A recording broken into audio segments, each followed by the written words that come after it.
O Luís era um menino de 8 anos. Ele tinha um sonho. Aliás, os meninos de 8 anos normalmente querem ser jogadores de futebol ou, enfim, alguma outra coisa assim do género. Normalmente, nesta idade, também se há algum tipo de brinquedo ou de atividade pelo qual se tem uma apreciação especial. E o Luís gostava imenso de barcos, barquinhos de madeira. Ele tinha uma paixão por ver os barcos velejar. Ele gostava de tudo aquilo que estivesse relacionado com assistir no mar, os barcos a abrirem as suas velas ou a andarem de um lado para o outro. E ele tinha o sonho de um dia poder ter um barquinho seu, construir um barquinho junto com o seu pai. E depois de muita expectativa, o dia chegou. O pai trouxe para casa um kit que tinha comprado, enfim, uma caixa com os materiais todos ali preparados, todos organizados para poderem juntos montarem aquele barquinho. É claro que o Luís achou que aquilo ia ficar pronto assim de um momento para o outro, que isto era coisa de talvez dos 30 minutos de trabalho, mas ele depois percebeu que não era para ficar um barco em condições, aquilo demorava algum tempo e era preciso ter paciência. E depois havia também um manual de instruções. Os irmãos sabem que os manuais de instruções são sempre muito complicados, não é? E o manual era tão grande e tão complicados aqueles desenhos todos, mas lá o pai tinha capacidade suficiente para ir orientando e eles foram dia a dia. E às vezes era preciso colar mais um bocadinho, mas depois tinha que se esperar até o outro dia para aquela parte poder secar e estar em condições de continuar a fazer o trabalho. E assim foram fazendo. Dia a dia o barquinho ia ficando cada vez mais bonito. A cada novo detalhe o barco ia ficando cada vez mais especial. E finalmente, quando eles terminaram de preparar todo o barquinho, agora havia de decorá-lo, havia de pintá-lo, havia de colocar aquelas outras coisas que iam torná-lo ainda mais atraente. E essa parte então o Luís gostou imenso, porque mexia com tintas. É verdade que ele pintava mais a ele mesmo e à roupa do que ao barco, mas pronto. Mas lá foi pintando e aos poucos o barco foi ficando de facto muito especial. E um dia ele estava pronto, o barquinho do seu coração. Aquele barco que ele tinha sonhado tantas vezes e tinha desejado em tantas ocasiões. E que agora, finalmente, estando pronto, ele podia experimentar. E então, num fim de semana, quando o pai chegou do trabalho, ele e o seu pai dirigiram-se a um lago, a uma lagoazinha que havia não muito longe da sua casa, para ali, pela primeira vez, colocarem aquele barquinho na água. Afinal, os barcos são feitos para andar na água. Vamos ver se ele funciona ou não. Então ele tinha uma cordinha que o pai tinha comprado, especial, muito comprida, muito longa, que podia deixar o barco ir bastante longe, mas não perdia, não é? O barco não deixava de estar sob o seu controle, e ali eles colocaram o barquinho naquele lago, e ele de facto não afundou. E o vento batia e o barco ia de um lado para o outro, e o Luís estava encantado. Era de facto algo extraordinário. E a partir dali, os dias dele eram passados na escola, naquela grande expectativa de que as aulas terminassem. Porque ele queria voltar a correr para casa, para poder ir a correr para o lago, para levar o seu barquinho, para poder ver o seu barco a velejar. Que satisfação que ele tinha com isto e que alegria. É claro que o pai chamou-lhe a atenção e disse: olha, cuidado, que este lago é pequenino, mas ele é traiçoeiro. De vez em quando bate aí uma ventania, ou pode ser que venha alguma chuva e o lago ainda é muito grande, tens que prestar atenção, porque, enfim, o barco é pequenino, tens que ter cuidado. Mas o Luís estava convencido de que nada de mal ia acontecer. Até que um dia ele levou o barco. Antes de sair de casa, a mãe disse: ó Luís, cuidado, que há aí umas nuvens escuras no céu. Ontem de manhã, quando saímos daqui para o nosso passeio da escola dominical, alguns irmãos olhavam para o céu: será que vamos ter chuva ou não? Mas, olha, irmãos, o passeio foi uma bênção. Sempre que nós precisamos, o céu abriu, o sol brilhou e não apanhamos chuva em momento algum, só dentro do autocarro, mas aí não nos molhamos. E finalmente, antes de sair de casa, a mãe disse: olha, cuidado, tem umas nuvens escuras no céu. Mas os rapazes não prestam atenção nessas coisas. O Luís levou o seu barquinho à mesma e ele não percebeu, enquanto se distraía entusiasmado ao ver o barquinho de um lado para o outro, que o céu foi ficando de fato muito escuro e muito carregado. E chegou a uma hora em que ele não percebeu, mas começou uma ventania. E aquele lago, apesar de ser pequeno, começou a levantar ondas. E o Luís começou a ficar assustado. E o vento começou a puxar o barquinho cada vez para mais longe. E ele tentava, com aquela cordinha, segurar o seu barco para que ele não se fosse embora. Mas ele começou a ficar cada vez mais assustado. E, de repente, aconteceu o que ele não queria. A corda rompeu-se. Ele perdeu o controle do seu barco. E desesperado, ele corria de um lado para o outro na margem, a ver aonde ia o barquinho, o que é que ia acontecer, mas as pequenas ondas que iam se formando por causa do vento começaram a cobrir o barco com água. Daqui a pouco ele viu o seu barquinho afundar. Que desolação, irmãos. Que tristeza. Luís voltou para casa com o seu coração despedaçado. O barquinho que tanto tinha custado a fazer. O barquinho que era a sua criação mais preciosa. Que era a sua maior alegria, a sua maior satisfação. Agora perdido. Os dias se passaram. E aquela tristeza não saía do coração do Luís. E ele, bem que os seus pais lhe davam outras prendas, outros brinquedos, mas nada se comparava àquele barquinho que ele tinha feito com as suas mãos, que ele tinha pintado, era aquilo que ele queria. E ele às vezes até vinha na loja principal, uma loja de brinquedos que ficava na rua, que vinha do caminho da escola até à casa dele. Por aquela rua ele vinha, olhava aquela loja, havia muitos de brinquedos na montra, mas nenhum chamava a atenção. Mas houve um dia que o levou um susto, porque ao passar à frente daquela montra, ele olhou lá para dentro e viu o seu barquinho. E ele não conseguia acreditar. Não, mas espera aí, não pode ser, isto é o meu barco. Certeza que é o meu barquinho. Tem exatamente igual, mas como é que ele pode estar aqui? E ele entra na loja e vai logo dizendo ao senhor da loja: olha, aquele barquinho que está na montra é meu.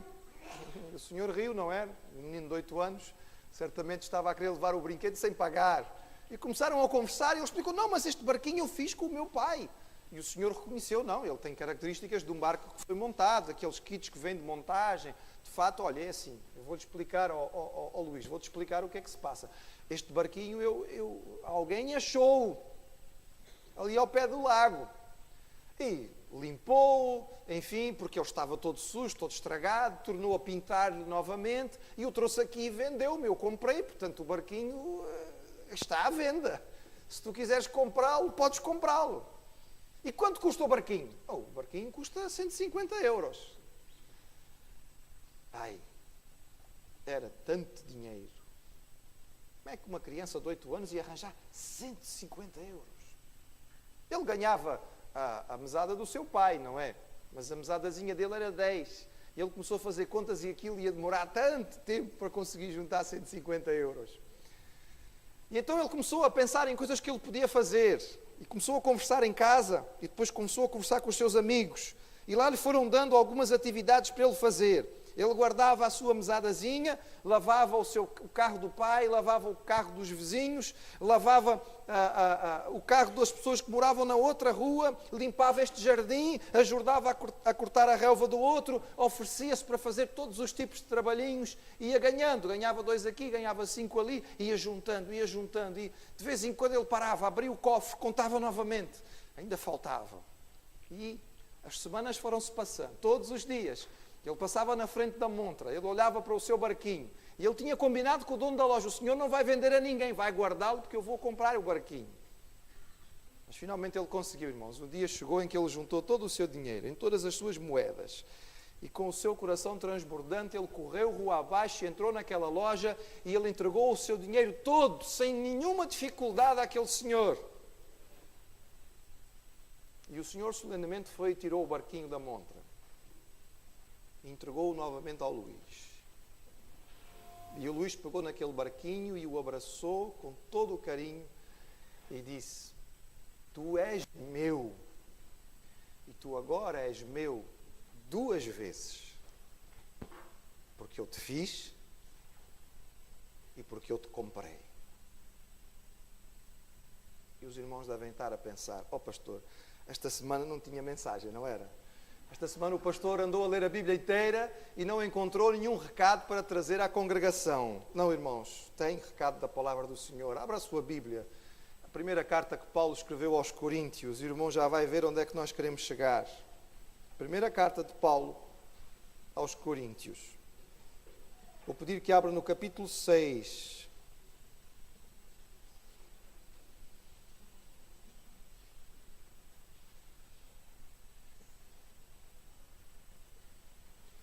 capítulo 6 da primeira carta que Paulo escreveu aos Coríntios, ele a certa altura diz, no fim do capítulo, no versículo 19,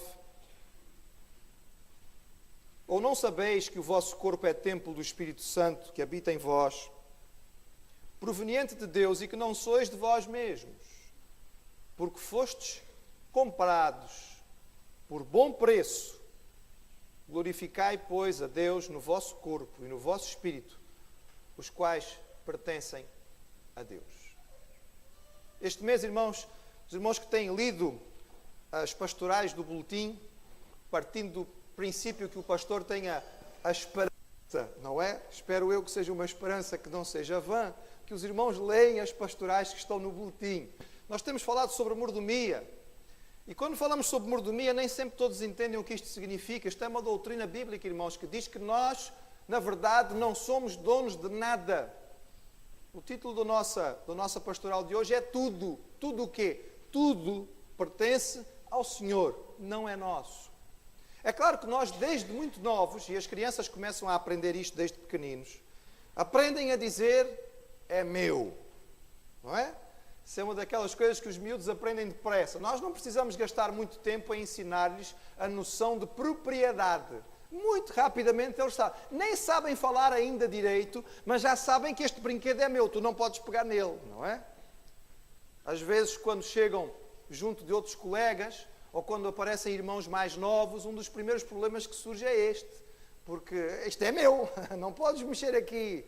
A dificuldade é esta. Isto é o meu quarto, isto é a minha cama, isto é o meu brinquedo, isto é o meu jogo, isto é a minha bola. E se as coisas não forem da minha maneira, não vão ser. Aprendemos muito rapidamente a fazer isto, irmãos, mas a Bíblia nos ensina que, na verdade, nada é nosso. Tudo pertence ao Senhor.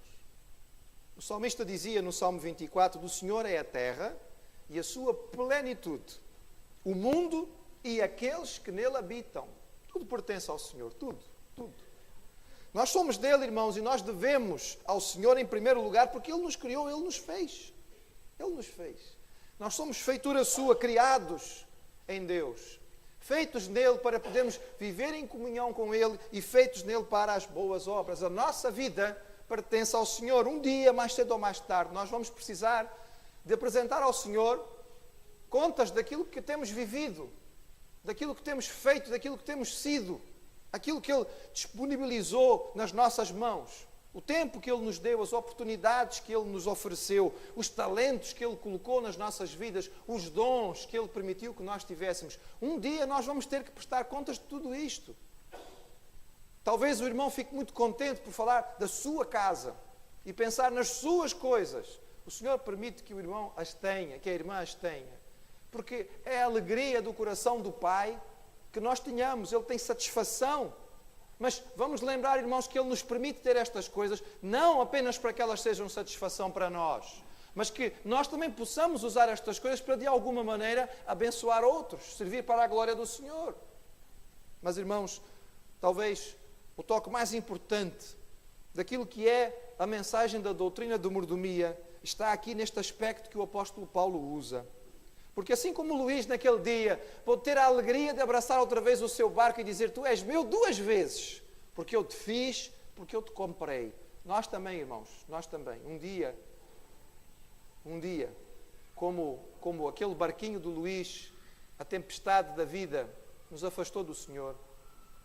Nós permitimos que o pecado em nossos corações, nós permitimos que outras coisas entrassem nas nossas vidas e nos afastassem. E nós ficamos longe do Senhor.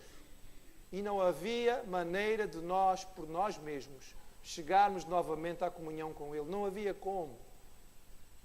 E o homem fica tentando preencher este espaço, este buraco enorme dentro do seu coração com tantas coisas. E não consegue.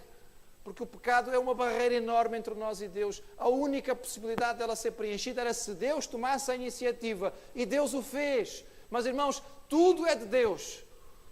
E Ele deu-nos tudo. Tudo. Tudo pertence a Ele. Mas Ele também nos deu tudo. E Jesus veio e viveu aqui. Sofreu as mesmas dificuldades que nós. Por fim deu a sua vida no Calvário para a nossa salvação. Quando Jesus morreu na cruz, Ele morreu exatamente para que nós pudéssemos voltar a pertencer de forma completa ao Senhor. Para que Ele pudesse dizer como Luís naquele dia da alegria, não é? Tu és meu 2 vezes, porque eu te fiz e porque eu te comprei. Porque eu te fiz, porque eu te salvei. Eu morri na cruz para que tu fosses meu novamente. Fostes comprados por bom preço, diz o texto da palavra do Senhor. O apóstolo Paulo chamava a atenção dos coríntios e dizia-lhes: vocês não podem viver da maneira que vocês quiserem. Não podem. Lembrem-se, o vosso corpo é templo do Espírito Santo. Vocês não são de vocês mesmos. Vocês pertencem a Deus e olha, vocês não são dele por acaso. Ele pagou um preço alto.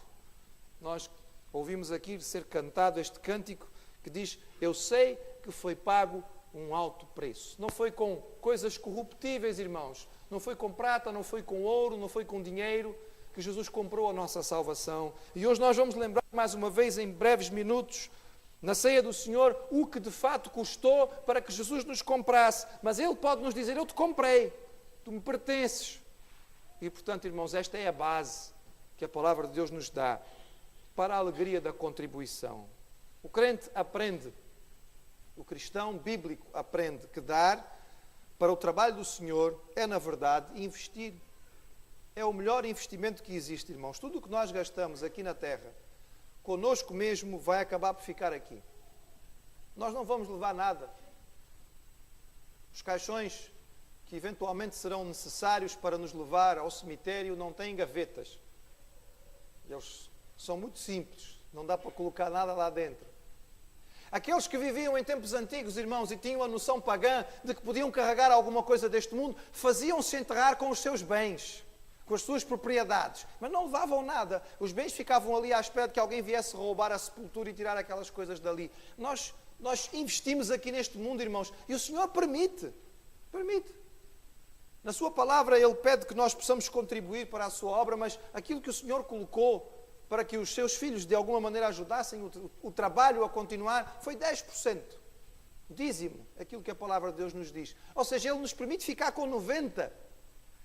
Não pense pelo outro lado, pense por este lado. O Senhor permite que fiquemos com 90% e pede que nós sejamos bons administradores. Quando nós damos, irmãos, nós ficamos mais parecidos com o Pai. Conta-se que um menino, durante a Segunda Guerra Mundial, naquela fase de crise profunda na Europa, em que a fome alastrava por todo o lado, estava de pés descalços, de calções rotos, na frente de uma padaria a olhar para os pães, porque ele não tinha dinheiro para comprar. E um soldado americano parou o seu jipe e entrou para comprar pão e olhou para aquela face esfomeada e o seu coração foi sensibilizado para a sua dificuldade. Então aquele soldado comprou um pão e trouxe e entregou àquele menino que estava a olhar pelos pães naquela montra.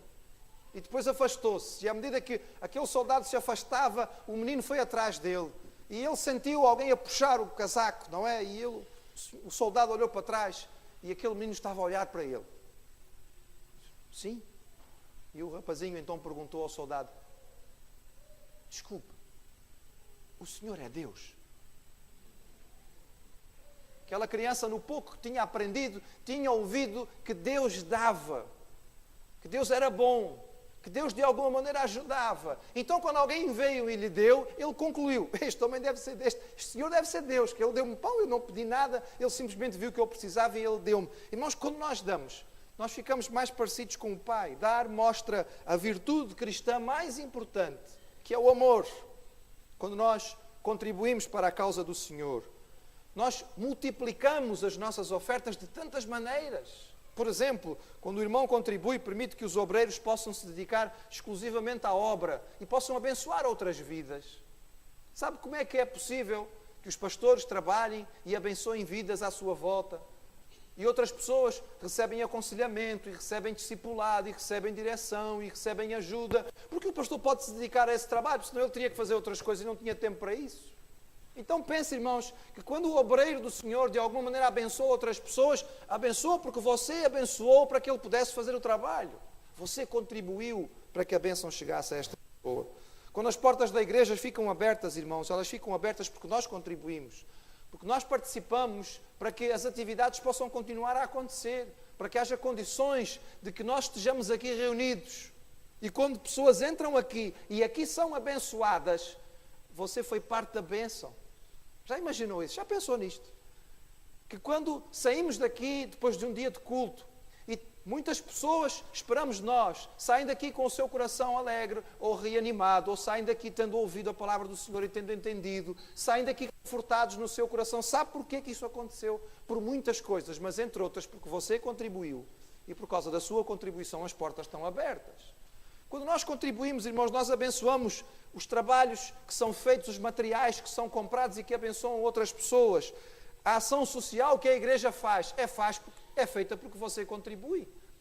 E há muitas famílias que estão sendo abençoadas neste tempo de dificuldade, porque você deu a sua oferta. Quando você participa, aqueles que estão em lugares distantes podem ouvir o Evangelho, porque através da sua oferta é feito o trabalho missionário. E talvez um dia no céu venha alguém de uma terra que você nunca visitou, ter consigo e agradecer-lhe. Muito obrigado. E você vai olhar para essa pessoa e vai dizer assim, desculpe lá, mas você veio de onde? Olha, eu vim da Indonésia, eu vim da Papua, Nova Guiné. Mas eu nunca fui a essa zona, como é que você está-me a agradecer a mim? Não, mas você contribuiu, não foi? Você deu as suas ofertas e por causa da sua oferta o missionário pôde ir para lá. E porque o missionário foi até a minha aldeia, eu ouvi o Evangelho. Meus irmãos, o estímulo principal que nós temos para contribuir para a obra do Senhor não deve ser estar à espera que o Senhor nos abençoe de volta. Tenho pena de ouvir que tantos hoje desvirtuaram o Evangelho e incentivam as pessoas a darem para poderem receber. Dê que você vai receber 10 vezes mais, não é? Quanto mais você der, mais você vai ter de troca. Irmãos, essa não é a razão principal. O Senhor nos abençoa, independentemente. Mas a razão principal é que eu dou pela alegria que tenho no meu coração de contribuir. Pela satisfação de saber que aquilo que eu dou serve de bênção. Por perceber que aquilo que eu estou fazendo é apenas devolver ao Senhor uma pequena parte daquilo que Ele colocou nas minhas mãos. Afinal, Ele é o Deus que pode nos dizer e que nos diz: Tu és meu. 2 vezes. Primeiro, porque eu te fiz. Segundo, porque eu te comprei.